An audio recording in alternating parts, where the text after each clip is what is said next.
আন্দোলনের সর্বশেষ সিদ্ধান্ত হচ্ছে আমরা আমাদের দাবি আদায় না হওয়া পর্যন্ত নতুন যে গেজেটটি করছে ইসি সেই গেজেট বাতিল না করা পর্যন্ত, আমাদের সাবেক গেজেট ভাঙার পুনর্বহাল না করা পর্যন্ত আমাদের আন্দোলন বেগবান থেকে বেগবান হচ্ছে, তীব্র থেকে তীব্রতর হচ্ছে। আমরা সারা ভাঙ্গা এবং দক্ষিণবঙ্গ অচল করে দিয়েছি।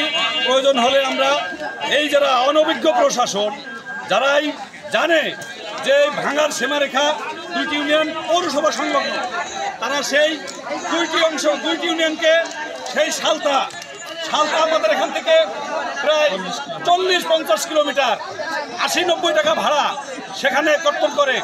এত বড় অনভিজ্ঞ এই প্রশাসনের লোক, যারা জনদুর্ভোগ আমরা জানি সারা জীবন প্রশাসন জনগণের উপকারে লাগে, সেই প্রশাসন জনদুর্ভোগ সৃষ্টি করে আজকে সারা দক্ষিণবঙ্গকে বিপাকে ফেলেছে।